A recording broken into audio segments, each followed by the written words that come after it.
Do you know what malaria is and how it affects millions of people worldwide?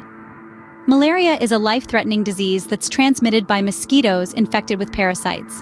And while it can affect anyone, it's especially dangerous for certain high-risk groups. Infants, young children, pregnant women, travelers to certain regions, and individuals with HIV/AIDS are all particularly vulnerable to this disease. Now, you might be wondering where malaria is most common. This disease primarily occurs in tropical regions, where the climate is just right for mosquitoes to thrive. However, it's important to remember that malaria isn't limited to these areas. It's a global issue that affects people from all walks of life. So just how widespread is malaria? Well, the numbers might surprise you. In 2022 alone, there were 249 million cases and 608,000 deaths globally, with the majority occurring in the WHO African region. Malaria symptoms range from mild to severe, but what exactly should you be on the lookout for? Let's unravel this mystery together. Typically, the most common symptoms of malaria mimic those of the flu. These include a high fever, chills, and a general feeling of being unwell. But it doesn't stop there. People with malaria often experience headaches, muscle pains, and fatigue. As the disease progresses, nausea and vomiting can set in, making it even more difficult for the person to stay hydrated and nourished. Now, while these symptoms may seem quite general, and indeed they can be mistaken for a common cold or flu, there's a unique pattern to malaria. The symptoms usually occur in cycles of 48 to 72 hours. This cycle is characterized by a sudden cold stage, followed by a hot stage with fever and sweating, and finally a stage of normal or lowered temperature. This cyclical pattern can be a telling sign of malaria. In more severe cases of malaria, the disease can cause anemia due to the destruction of red blood cells. This can lead to weakness, dizziness, and an increased heart rate. Another severe symptom is jaundice, a yellowing of the skin and eyes caused by damage to liver cells and a high level of the waste product bilirubin. It's crucial to remember that malaria is not just a series of uncomfortable symptoms. If left untreated, it can lead to life-threatening complications like organ failure and cerebral malaria, which can cause seizures, mental confusion, and coma. This brings us to the importance of early diagnosis and treatment.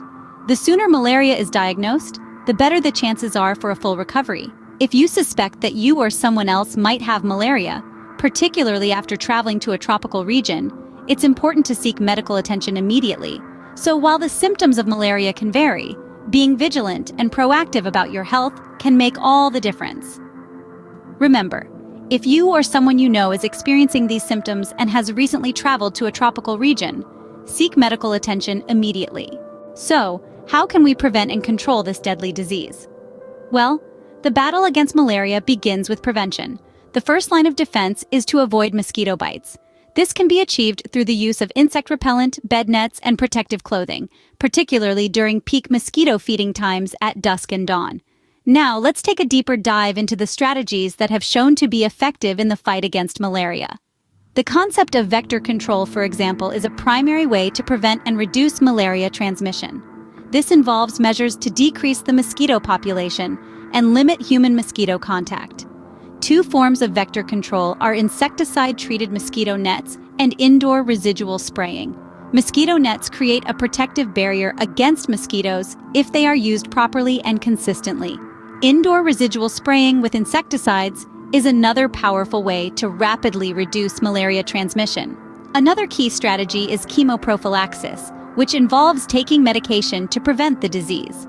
This is particularly important for high-risk groups such as pregnant women, infants, young children, and travelers to areas where malaria is prevalent. These preventive medications work by killing the malaria parasite in the blood. Equally important is preventive chemotherapy. This involves administering medication to entire populations or specific high-risk groups to prevent infection or reduce the risk of disease. This strategy is particularly effective in areas with high transmission rates. Early diagnosis and treatment are also crucial in controlling malaria. By identifying and treating malaria promptly, we can prevent deaths and reduce transmission. Remember, the faster the diagnosis, the better the outcome. But let's not forget the role of community engagement. Communities need to be educated about malaria prevention and control strategies. They need to understand the importance of using bed nets, taking preventive medications, and seeking prompt treatment if they suspect malaria. In conclusion, the fight against malaria involves a combination of strategies, from avoiding mosquito bites to taking preventive medications, from vector control to community engagement.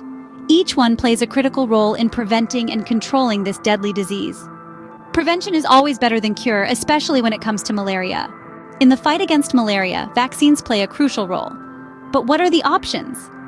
Let's delve into two promising solutions recommended by the World Health Organization, RTS-S/A01 and R21/Matrix-M. Yes, they might sound like a couple of droids from a space opera, but these are very real and very important in our ongoing battle against malaria. First up, we have RTS-S/AZ01, the first malaria vaccine to receive a positive scientific opinion from a stringent regulatory authority. This innovative vaccine has shown to provide partial protection against malaria in young children, which is crucial given that this demographic is at a higher risk of contracting the disease. The second vaccine, R21/Matrix-M, is an exciting newcomer that has shown promise in early trials. The preliminary data suggests that it could potentially provide a high level of protection against the disease. This is an important development, as a high-efficacy vaccine could significantly reduce the incidence of malaria, particularly in regions where the disease is prevalent. Now, it's important to remember that these vaccines aren't a silver bullet. They are a part of a broader strategy to combat malaria, which includes vector control, chemoprophylaxis, and preventive chemotherapy. But why are these vaccines so crucial? Well, consider this. In just 1 year, 2022, there were 249 million cases of malaria and over 600,000 deaths globally. The vast majority of these occurred in the World Health Organization's African region. These vaccines could dramatically reduce these numbers, saving countless lives and reducing the burden on health systems. So, even though these vaccines may not eradicate malaria on their own, they are a significant piece of the puzzle. They represent hope, progress, and a tangible tool in our fight against this life-threatening disease. These vaccines are a significant step forward in our battle against malaria. Despite the progress made, the fight against malaria is far from over. One of the key challenges in this battle is the resistance of malaria parasites to anti-malarial drugs, particularly artemisinin, a critical component of the most effective treatments against malaria. This resistance is a significant threat to the impressive gains made in malaria control and elimination.